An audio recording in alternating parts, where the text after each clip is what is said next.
Glória a ti, ó nosso Deus, glória a ti. Rei dos céus consolador, Espírito de verdade, tu que estás presente em tudo e enches tudo, tesouro de bens e doador da vida, vem habita em nós, purifica-nos de toda mácula e salva, ó bondoso, as nossas almas. Queridos irmãos, sejam todos bem-vindos. Mais uma vez estamos reunidos aqui para ler o maravilhoso Evangelho do Senhor Jesus, para ler o Evangelho de Marcos, nesta série dedicada a ler em cada episódio um capítulo de cada um dos 4 evangelhos canônicos, não é? Iniciamos na semana passada lendo o primeiro capítulo do Evangelho de Marcos, que é dos evangelhos canônicos, aqueles que a igreja, reconheceu como os registros escolhidos a respeito da vida de Jesus. Nós sabemos que existem outros. Dentre esses 4, aquele mais antigo é o Evangelho de Marcos. Já falamos aqui no primeiro episódio, a respeito do caráter anônimo dos evangelhos, ainda que eles sejam nominados assim, Marcos, Lucas, Mateus e João. Esses evangelhos eles não têm um autor definido, e isso definitivamente não é muito importante. Então eu falava, especula-se que o autor desse evangelho tenha sido um auxiliar, um discípulo, um aluno espiritual do apóstolo Pedro. Então, se você for por esse caminho, muito do que está aqui pode ser visto como um registro por tabela das experiências do apóstolo Pedro. Mas, definitivamente, isso não é fundamental de se saber. Como eu disse também anteriormente, a melhor maneira de compreender a leitura de um texto como esse é compreender o seu caráter divino, entender que o Espírito Santo de Deus ilumina a concepção de um texto como esse. E eu falava, eu sou um devoto de Sri Ramakrishna Paramahansa, estou lendo esses evangelhos no espírito de Sri Ramakrishna, como ele nos ensinou a perceber a literatura espiritual, com muito amor, com muita rendição, com muita devoção.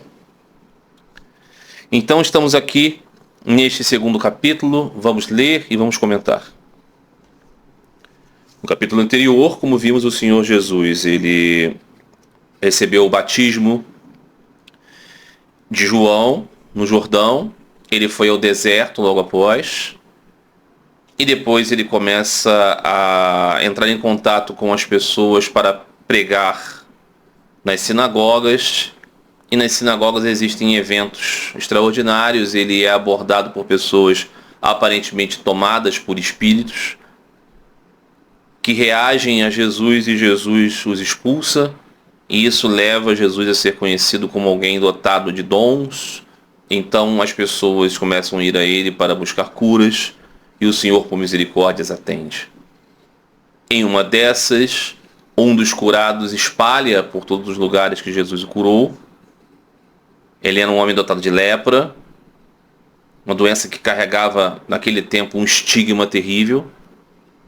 Então ele passa a ser de tal modo conhecido pelos populares, pelas pessoas de geral, como um curador, que ele tem dificuldade de ir às cidades. E ele, no capítulo anterior, diz aos seus discípulos que ele veio a este mundo para falar sobre o seu Pai, para pregar.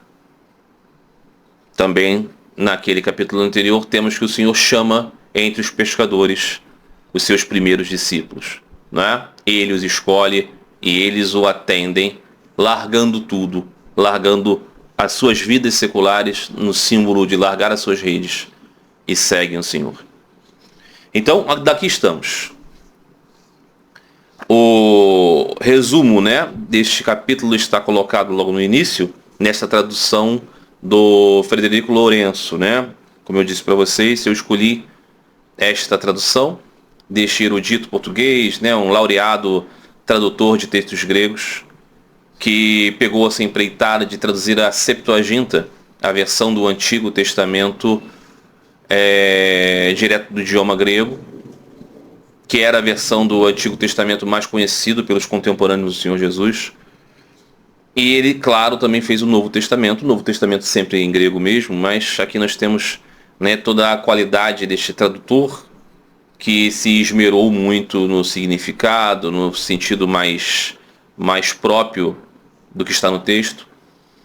Ele é um homem que originalmente não tem fé, não é algum devoto, era até mesmo caracterizado como, se autodenominava como um ateu, mas a experiência dele de mergulho nesta tradução fez com que ele modificasse alguns dos seus paradigmas, e ele se tornou muito fascinado pela figura do Senhor Jesus, né? Eu acho que ele chegou a caracterizar mesmo que tinha, né, translado de ateu para agnóstico. Mas a própria experiência, né, desta mudança de paradigma já é algum tipo de alguma coisa vista, né?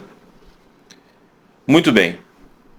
E é muito boa a tradução que ele faz, e muito bons comentários que ele faz sobre questões linguísticas e questões históricas. Eu acho que é um ganho para nós aqui. Mas vocês podem acompanhar também pela Bíblia de vocês, pelo Evangelho que vocês têm, né, a versão que vocês têm, João Ferreira de Almeida, Figueiredo e tantas outras. E com certeza não vai haver grandes disparidades. Muito bem, então o capítulo 2 tem a síntese é a seguinte: cura do paralítico, o chamamento de Levi, Mateus, sobre o jejum, o vinho novo em odres velhos, o sábado foi feito para o homem e não o homem para o sábado. Essa citação tão dramática, né, que o Senhor faz, que está contida apenas e tão somente nesse Evangelho de Marcos, né?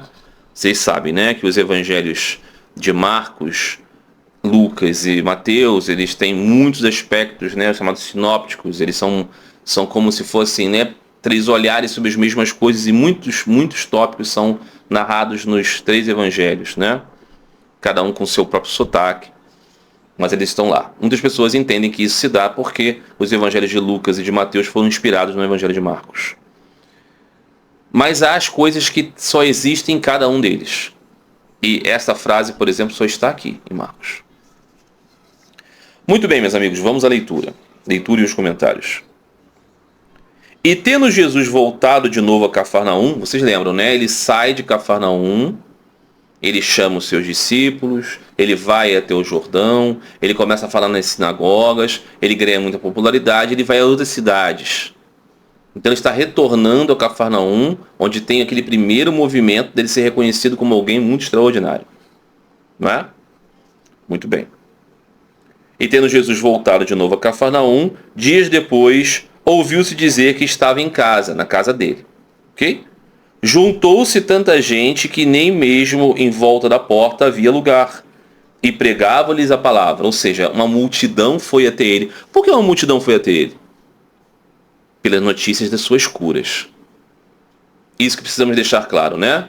O Senhor Jesus está incógnito no mundo. Começa a sua vida pública e antes disso ele não era uma pessoa conhecida. Ninguém estava dizendo, ó, Jesus ali ele vai dar em coisa, hein? Espere que vai... Não tinha isso. É nesse evangelho de Marcos que ele é caracterizado como carpinteiro. Ele mesmo como carpinteiro. Em outros evangelhos ele é o filho do carpinteiro, José. Muito provavelmente José era carpinteiro e Jesus, o seu filho, seguiu, né, o ofício do pai, mais do que natural, sobretudo da antiguidade. Não é? Então o Senhor Jesus não era alguém conhecido por nenhuma atividade extraordinária. Ele vai até o Jordão para o batismo convocado por João Batista, como uma multidão vai. Ele foi para o deserto para um esforço ascético? Ninguém ficou sabendo disso. Então ele vai até as sinagogas e começa a pregar. Ele passa a ser conhecido. Mas não exatamente porque a sua palavra abriu a mente das pessoas, embora isso tenha acontecido. Mas é sobretudo em virtude de ter expulsado os demônios, os espíritos, por ter curado o leproso. Aí sim ele se torna uma grande celebridade. Esse era o seu objetivo? Não. Ele não veio para curar o leproso, ele não veio para expulsar o espírito, ele não veio para curar isso ou aquilo, ele veio para mostrar às pessoas o Pai. É para isso que ele veio. Muito bem. Então Jesus estava, essa multidão que cercava a sua casa, ele pregava. E vieram trazer-lhe um paralítico, transportado por 4 homens. Como não podiam aproximar-se por causa da multidão, descobriram o teto do lugar onde ele estava e, tendo feito uma abertura, desceram o catre em que jazia o paralítico. Ou seja, vocês entendem, né? A casa estava tão cheia, tinha um homem paralítico que estava sendo carregado, eles não poderiam ultrapassar a multidão. Então o que eles fizeram? Eles foram até o telhado da casa, eles descobriram as telhas, botaram uma corda e fizeram aquele homem descer pelo catre. Veja o trabalho que isso deu. Veja o quão extraordinário isso é. Veja o quanto aquelas pessoas confiavam profundamente que aquele homem, Jesus, que falava naquela casa, poderia curar um paralítico. Vejam o assombroso da fé dessas pessoas, não é? E a cena incrível, que é uma multidão cercando uma casa porque existe alguém falando, e alguns outros descobrem o parte do telhado para que desça um paralítico. Veja o quanto essa cena é dramática, é grande, não é?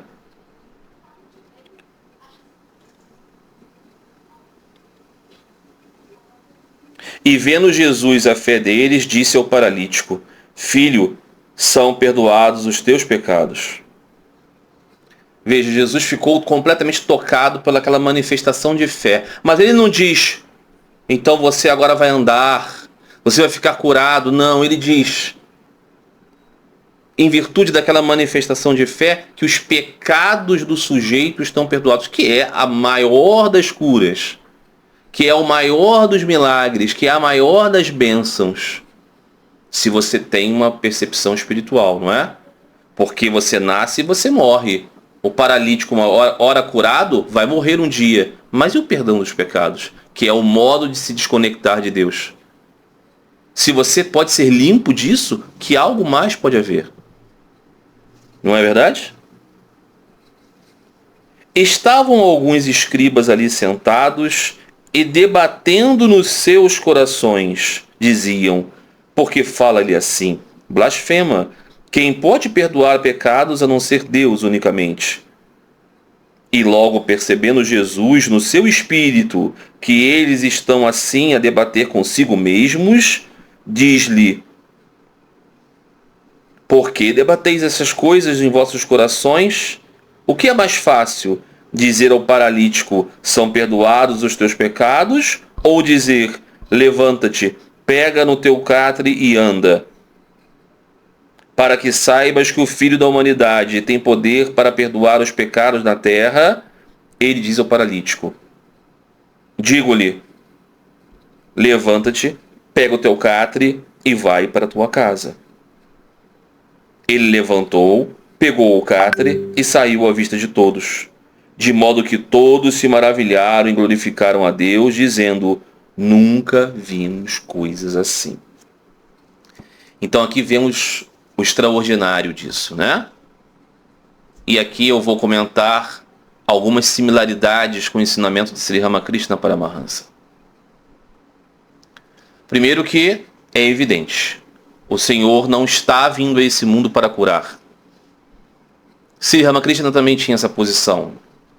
Embora não existam muitos eventos miraculosos na sua lila, toda a vontade de Sri Ramakrishna é que a atenção não fosse para isso. Ele disse, né? Em um dado momento da sua vida, ele percebeu que o que ele desejasse acontecia, como dom de Deus. Mas ele disse, eu percebo que isso pode me fazer ficar orgulhoso, isso pode me fazer esquecer de Deus. Então eu não quero.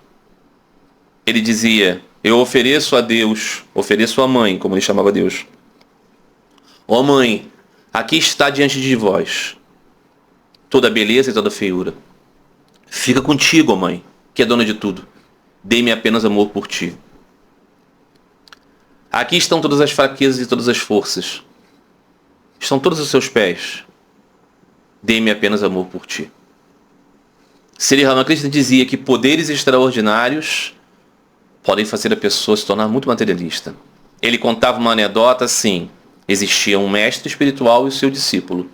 Certa vez o discípulo disse: mestre, eu vou para a floresta praticar austeridades para conseguir poderes. E o mestre disse: vai. Então o discípulo foi e passou 10 anos na floresta e depois voltou caminhando pelas águas.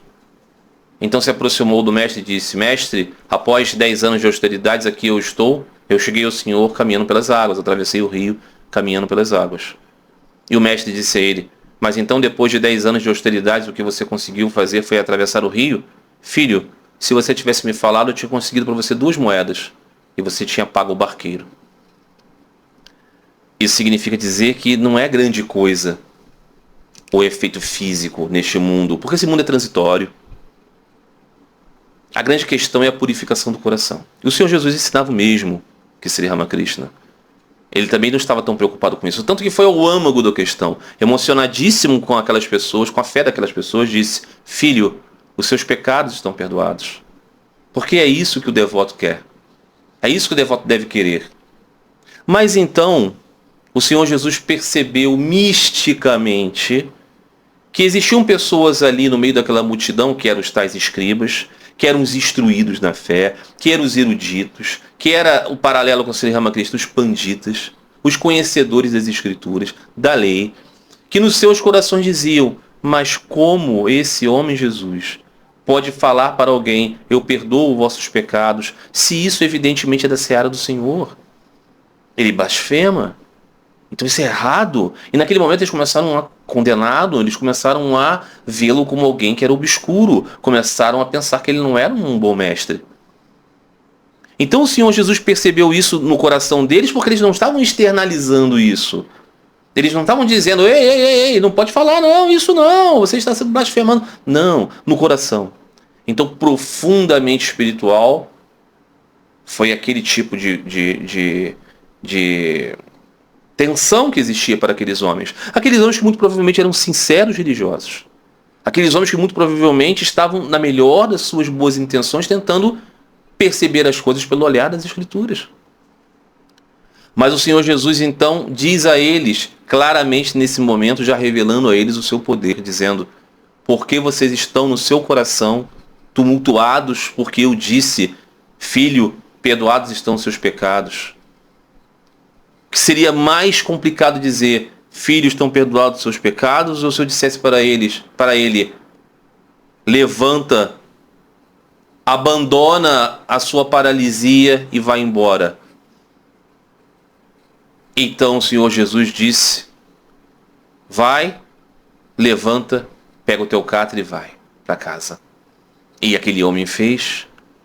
E então aqueles homens que estavam profundamente confusos, irritados talvez, não é?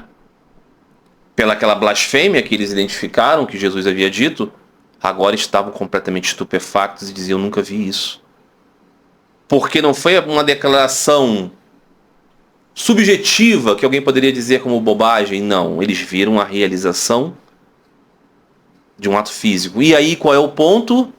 Se você tem uma mentalidade mais iluminada, você percebe: então ele podia mesmo purificar os pecados. É isso que é importante, não é que aquele homem levantou, é que ele então podia purificar os pecados, que é a coisa que Deus realiza. Sri Ramakrishna dizia que para falar a respeito de Deus era preciso ter o conhecimento de Deus. E ele dizia: aqueles que têm o conhecimento de Deus têm a possibilidade de limpar o karma das pessoas. O que é limpar o karma? Limpar as consequências dos atos que vão dar em manifestações nessa vida. Veja que o Senhor Jesus está dizendo: os seus karmas estão limpos de uma outra forma. E por que ele faz isso? Porque, como disse Sri Ramakrishna, esses que conhecem Deus têm o mandato. Dizia Thakur: a encarnação de Deus, os grandes santos, profetas, eles são como o vice-rei, o representante do rei caminhando no seu reino. Eles têm um estandarte, eles têm um mandato, eles podem aplicar a lei do Senhor. Ele dizia ainda, se no rio, boia no rio um graveto, de repente se um passarinho pousa nele, o graveto afunda. Mas há troncos imensos que passando pelo rio, podem carregar neles elefantes. Tem essa possibilidade, não é? Então o Senhor Jesus tinha um mandato, o Senhor Jesus poderia carregar tantos, o Senhor Jesus poderia limpar o karma. E ele estava fazendo isso diante da perplexidade daquelas pessoas que não poderiam compreender a ação de Deus assim no mundo. O que era para aquelas pessoas a religiosidade? Eram as expressões da sua lei religiosa. Não é? Então, o Senhor Jesus estava ensinando e mostrando uma outra possibilidade. Não é verdade? Então, aqui se deu que, normalmente, passamos a ver o grande poder do Senhor manifestado na cura do paralítico. Mas, na verdade, o grande poder do Senhor foi ter aberto a mente daquelas pessoas para que a cura dos pecados já poderia ter sido dada. E Jesus saiu de novo para a beira-mar. Toda a multidão ia ao seu encontro e eles ensinava-os. Ao passar, viu Levi, filho de Alfeu, sentado à mesa da cobrança de impostos, e diz-lhe, segue-me. E Levi, levantando-se, foi até ele. E aconteceu que está reclinado à mesa da casa dele, e muitos cobradores de impostos e pecadores também se puseram à mesma mesa com Jesus e com seus discípulos, pois eram muitos e seguiam-no. E os escribas dos fariseus, vendo que ele come com os pecadores e cobradores de impostos, diziam aos seus discípulos, é com cobradores de impostos e pecadores que ele come? E Jesus, tendo ouvido isso, diz a eles, os saudáveis não têm necessidade de médico, mas sim os doentes. Não vim chamar os justos, mas sim os pecadores. Aqui então está, não é, uma outra passagem tão importante. O Senhor Jesus então está indo para o beira-mar para ter mais espaço, para pregar para mais pessoas, uma comunidade de pescadores e um lugar mais amplo. Então ele está falando com a multidão. Mas ao passar nesse seu translado, né, de um lugar para outro para pregar, ele olha um homem que é um cobrador de impostos. Os cobradores de impostos são vistos como as piores pessoas. Eles estão cobrando dos próprios judeus o dinheiro para os invasores romanos. Eles estão cobrando dos judeus para os pagãos. Está tudo errado, não é? Então eles são uma classe de pessoas assim, amaldiçoada pelos religiosos, odiados pelo povo. Mas o Senhor Jesus chama um daqueles e diz, vem, assim como tinha feito com os pescadores. E aí aquele homem também foi, seguiu Jesus. Aquele homem, assim como os pescadores, largou a sua banquinha de cobrança de impostos, largou a sua vida e foi atrás do Senhor. Como eu disse a respeito dos pescadores, qual de nós poderia receber um chamado de Deus e largar tudo? Veja a beleza, o extraordinário dessas pessoas. Sri Ramakrishna Paramahansa diz, quando o Avatara, Deus toma uma forma e vem a este mundo, ele traz com ele, não é, o seu pessoal. Ele traz a sua trupe, que vão cumprir papéis na sua história. São os seus associados eternos, são as expansões plenárias do Senhor. É a gente dele que vem aqui manifestar um lugar na sua peça. E nós não sabemos quem eles são, nós não podemos reconhecer, eles estão cumprindo papéis tão diferentes. O Senhor sabe. Sri Krishna disse no Bhagavad Gita, Arjuna, eu já estive aqui tantas vezes, você também. O caso é que eu sei de tudo isso e você não. Então esse é o lugar extraordinário do Avatara. O Senhor Jesus não está chamando um cobrador de impostos, o Senhor Jesus está chamando um associado eterno para cumprir um papel. E o associado eterno está encoberto na maia do Senhor e não sabe, mas o seu coração brilha pelo chamado do seu mestre, que ele nem sabe ainda, segundo aquele papel da vida, e ele vai atrás. As pessoas não podem compreender a beleza desses eventos, então só o julgam: o carpinteiro chamou um cobrador de impostos. Essas pessoas que não podem ver são muitas vezes eruditos religiosos. São pessoas sinceras. São pessoas rígidas. São pessoas que estão, querendo defender a moral, os bons costumes e a religião. Os profetas, os pais. Mas eles não podem perceber porque eles não têm esse olhar místico. Eles são almas atadas. Então, quando o Senhor Jesus está reunido na sua casa em uma refeição, em um encontro onde tem comida, nós sabemos, a comida é sempre muito importante, Também temos isso no Siri Siri Ramakrishna Katharitá, temos as reuniões, e quantas vezes temos que veio a hora da comida, a comida consagrada, a comida oferecida a Deus, a comida que está sempre envolto nisso, a graça de Deus. Hoje, em sociedades urbanas ocidentais, talvez nós possamos comer assim, sem ter um senso do sagrado, sem lembrar que tudo depende da vontade de Deus. Mas na antiguidade, então, o ato de comer era sempre um ato também muito religioso. Então, aquele pregador, aquele rabino, estaria então reunido com essa escória, cobradores de impostos e pecadores. Então os escribas diziam: será possível que o tal professor excelente, que tal luminosidade do entendimento da lei, será um que poderá se reunir com esses personagens lamentáveis da nossa história, como os cobradores de impostos? Veja, não é absurdo. Não é de se espantar que eles estejam chocados. Não é? Mas então o que diz o Senhor? O Senhor diz a eles: vocês estão espantados porque eu estou com esses aparentemente sujos e pecadores? Mas então eu estou dizendo para vocês que eu estou com eles, sim, e eles são de fato esses que vocês podem dizer pecadores. Mas é justamente isso o trabalho que o médico faz, não é? Estar com aqueles que precisam de ajuda. Veja que o Senhor Jesus não está questionando que as pessoas possam ser impuras. Ele não está questionando que alguém possa viver uma vida realmente repreensível, como muitas vezes nós vemos na análise dos evangelhos, ou nas análises do dito Jesus, dos elaboradores sobre quem foi Jesus, sobre quem é Jesus hoje em dia, que é como se o Senhor Jesus não tivesse considerado que existem pessoas com vida mais ou menos limpa. O Senhor Jesus não está dizendo isso.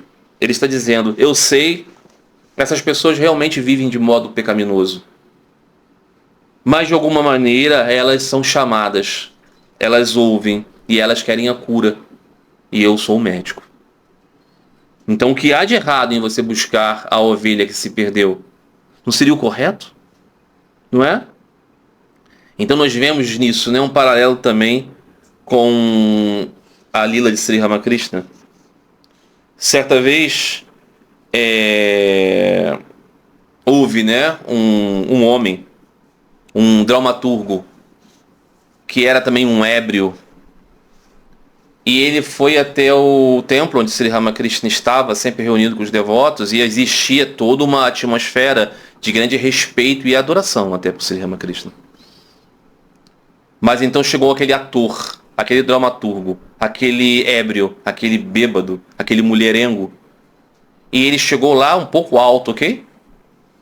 E as pessoas todas ficaram um pouco ofendidas pela própria presença dele ali, na presença do mestre, que era um asceta, que era o Tyagi, o renunciante.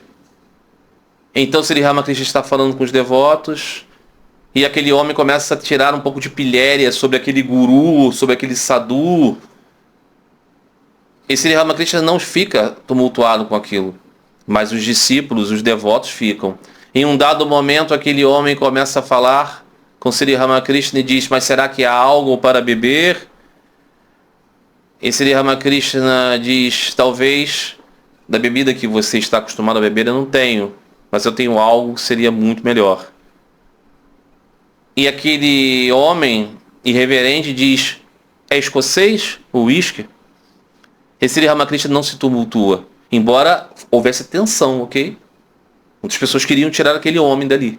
Mas Sri Ramakrishna diz para ele assim, não, é daqui mesmo. Mas essa bebida que eu tenho para te oferecer vai fazer com que você não tenha mais necessidade de nenhuma outra bebida. Vai saciar completamente qualquer uma das suas sedes. E para a perplexidade de todos, aquele homem então se torna completamente rendido. Em lágrimas se ajoelha a Thakur e diz, ó mestre, por favor me dê essa bebida, porque é tudo que eu preciso. Então aquelas pessoas puderam perceber que aquele aparente não devoto era um devoto. E o Senhor podia recebê-lo porque o Senhor sabe mais. Não é? E também que o Senhor Jesus era assim. Ele sabia aqueles que precisavam daquele vinho que só ele podia dar. Não é? E estando os discípulos de João Batista e os fariseus a jejuar, vêm e dizem-lhe, naquele encontro, né? Estavam muitas pessoas, inclusive discípulos de João Batista. Lembra, João Batista era um grande asceta, disse para alguns dos seus próprios discípulos, me deixe, vai buscar aquele Jesus, porque ele é o tal esperado. João Batista morre e Jesus tem a sua vida pública iniciada.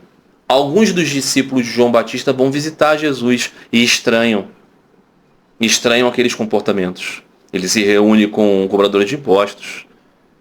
Os seus discípulos não estão jejuando. João Batista era um homem muito rígido. Era um religioso ascético.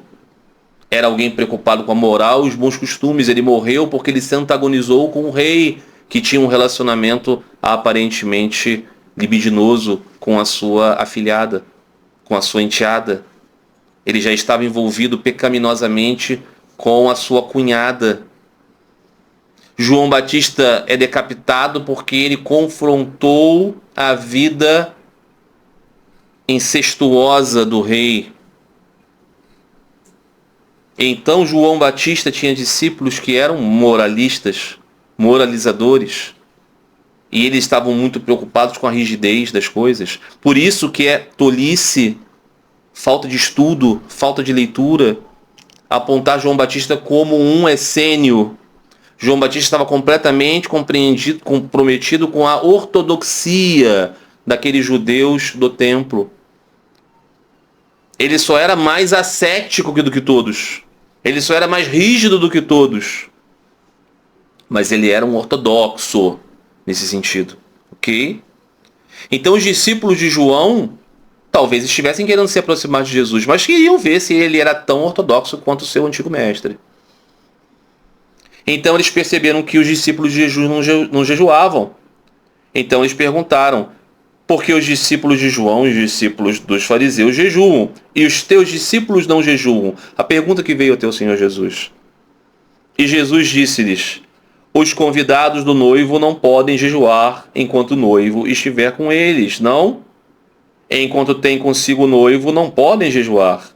Mas virão dias em que lhe será tirado o noivo, e então nesse dia haverão de jejuar. Ninguém faz remendo no pano novo ou em roupa velha, pois o pano novo puxa o tecido e o rasgão fica maior. E ninguém põe vinho novo em odres velhos. Se o fizer, o vinho romperá com os odres, e perder-se-á o vinho, tal como os odres. Mas põe-se vinho novo em odres novos. Aqui também um paralelo muito importante com a Lila de Sri Ramakrishna, como o Senhor Jesus e Ramakrishna falam muito através de parábolas, através de analogias de coisas que qualquer um pode entender, né? O vinho novo entra no odre velho, o odre de barro, de argila, estraga e abre e você desperdiça o vinho, não é? Porque já está desgastado com o uso dos vinhos antigos. A roupa que você vai fazer o remendo, né? Se é roupa nova, você não vai desperdiçar assim. E aqui, ele faz analogia do noivo, né? Existe muita simbologia no evangelho com a questão do noivo, aquelas que esperam o noivo, as tradições judaicas a respeito do casamento, né? Você tem as virgens que esperam o noivo, não são várias mulheres que vão casar com um homem, né? São as mulheres que participam da festividade na qual se espera a chegada do noivo, para a cerimônia matrimonial. Então aqui as várias festividades que existem com o noivo, então antes do noivo acontecer o jejum para o casamento. Tantas coisas relacionadas assim que Jesus está querendo dizer. Eu vim trazer, evidentemente, uma novidade. Evidentemente que esse momento aqui, os meus discípulos percebem, não é ordinário. Eles, os discípulos que têm consciência de quem é o seu mestre, sabem que tudo com ele é especial, não é trivial. Então vai haver um momento em que ele não vai estar com eles, sim, eles vão jejuar. Porque eles vão lamentar. Mas agora eles estão celebrando. Não é? E isso nos fala a respeito de uma profunda relação com Deus que transcende o rito. Sri Ramakrishna dizia: o trabalho é necessário até que tenha a visão de Deus, depois não. Isso ele estava dizendo no trabalho religioso. Ele dizia: até que você tenha conhecido Deus, você tem que ser muito rígido e austero com as práticas. Mas depois que você tiver angariado o amor por Deus e o conhecer, as práticas terão um significado menor. Ele dizia certa vez, né, de um amigo querido, como exemplo, ele dizia: você chegou, que bom. Antes de você chegar, falávamos no seu nome, perguntávamos sobre você, conversávamos sobre o que você havia dito. Agora que você está aqui, não vamos mais fazer isso, vamos conversar com você.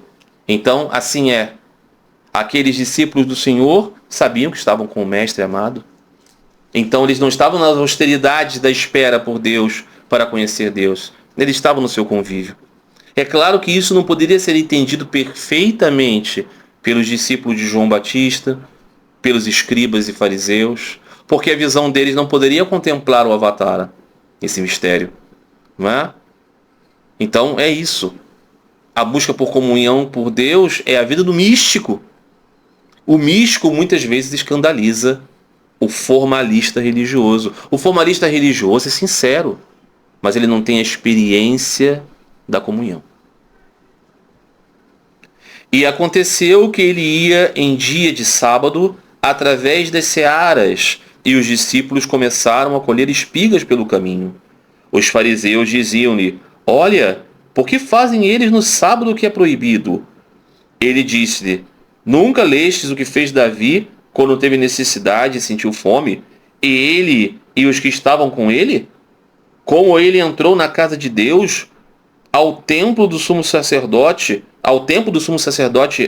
Abiatar, ou seja, deu uma datação, né, de quando Davi e os seus companheiros realizaram isso, entraram no templo e comeu os pães da oferenda, que é proibido comer, a não ser aos sacerdotes, e deu-os também aos que estavam com ele, e disse-lhes: o sábado foi feito para o homem, e não o homem para o sábado. Porque o Senhor, até do sábado, é o Filho da humanidade. Porque Senhor, até do sábado, é o Filho da humanidade. Lendo melhor. E aqui, um outro paralelo. Que entra, né, em conciliação com aquilo que estávamos falando anteriormente. O sábado era o dia da lei determinado para o descanso. Descanso significa ficar em casa, recolhido e lendo os textos sagrados. Lendo as escrituras. Ouvindo o sermão religioso. É um tempo de profunda imersão espiritual. Então nesse tempo não podia trabalhar. Que dirá se divertir. Mas não poderia, por exemplo, colher. Esta é a primeira arenga a respeito do sábado que vamos ver no registro dos evangelhos, e vão haver muitas. Então, o Senhor Jesus está com seus discípulos, eles passam pelas plantações, eles estão com fome, e eles então pegam algumas espigas para comer. Certamente pegam porque o Senhor diz a eles: peguem as espigas e comam. Porque os seus discípulos também eram religiosos. Então, os fariseus, que eram profundamente respeitadores das regras, olham para aquilo e falam: ei, vocês são loucos? Vocês não sabem que hoje é o dia do descanso? Por que vocês estão profanando o sábado? E Jesus então saca um argumento nas Escrituras para dizer, então vocês vão ter que dizer aqui que Davi, o rei Davi, é um profanador do sábado. Eu quero que vocês digam, porque Davi fez isso. Ele estava com fome com seus companheiros, ele entrou no templo. Ele entrou no templo e pegou os alimentos que seriam propiciados para a oferta a Deus e os comeu.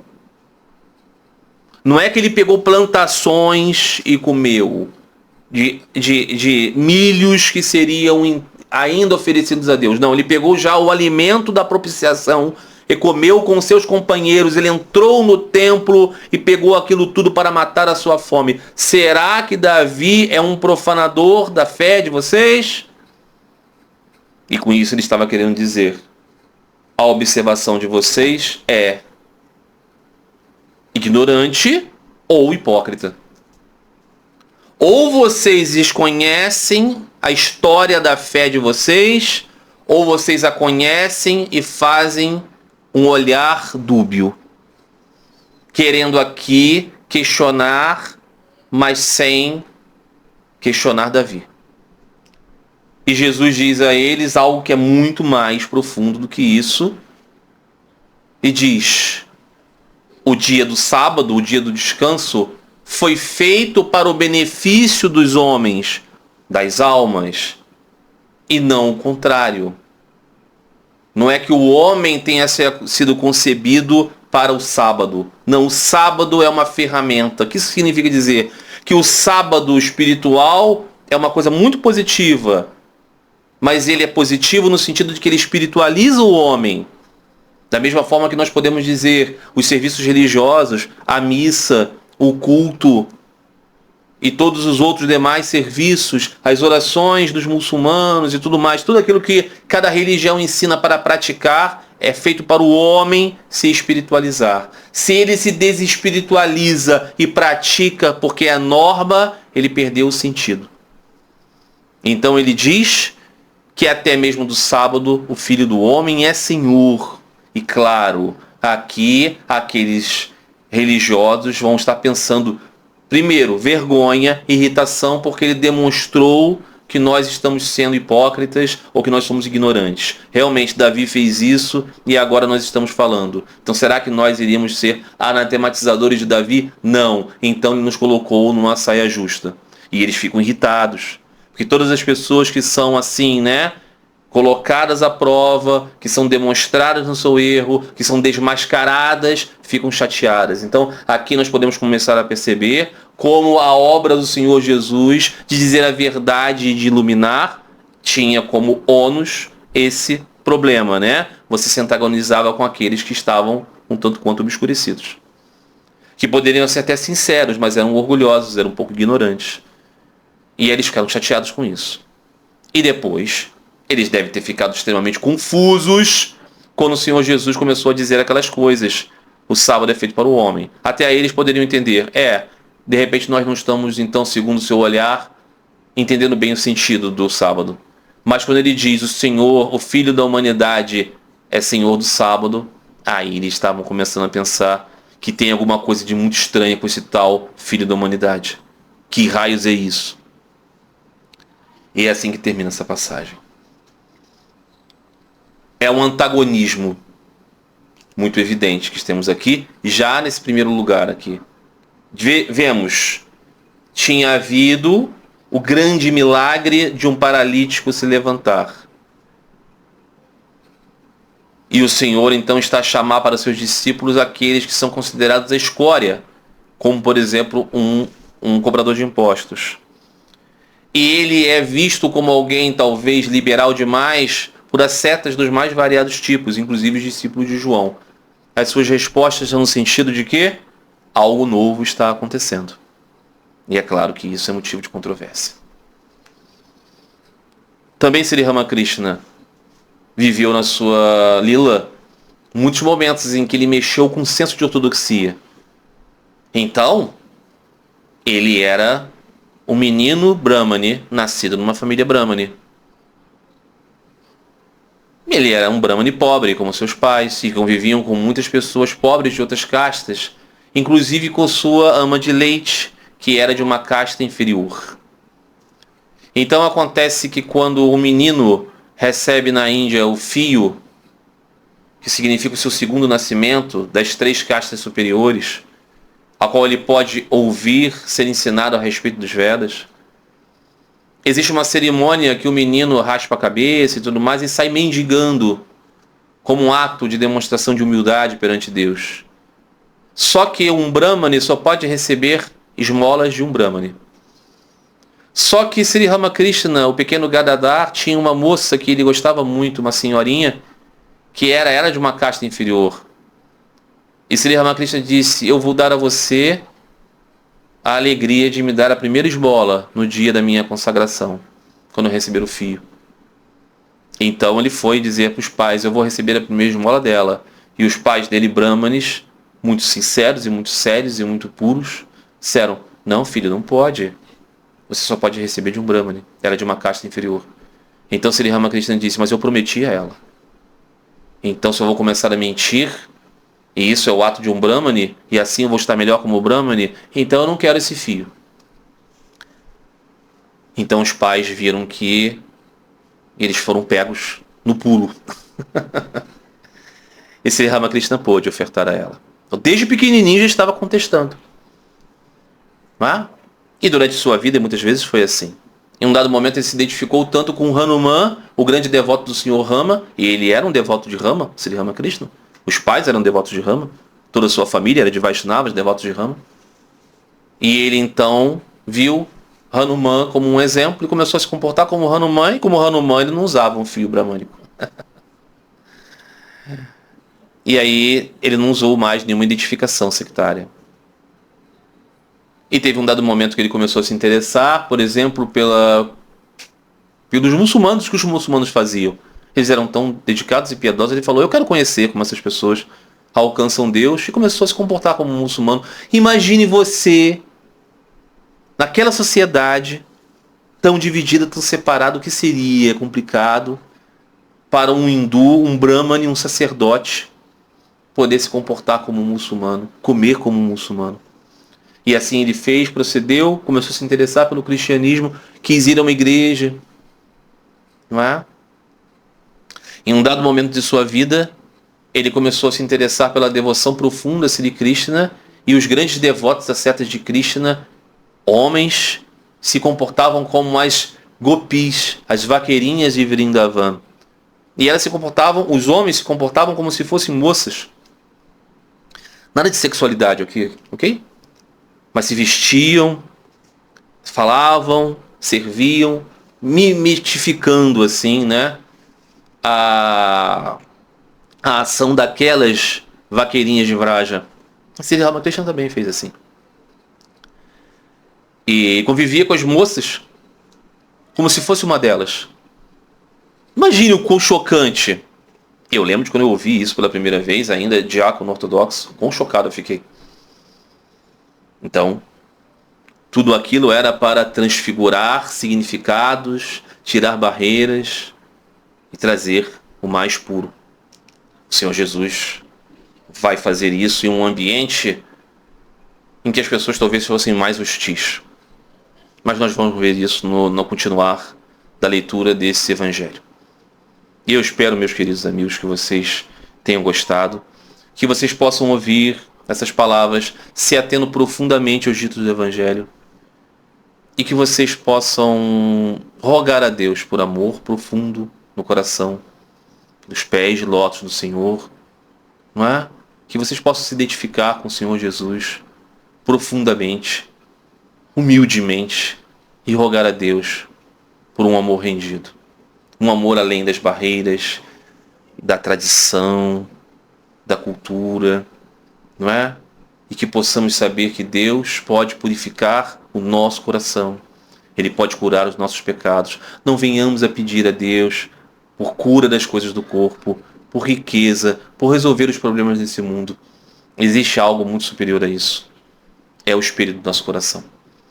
Tá bom? Então é isso. Na próxima semana, no próximo domingo, voltamos com o capítulo 3. de Marcos. Um grande abraço a todos vocês. Fiquem todos em paz. Fiquem todos com Deus.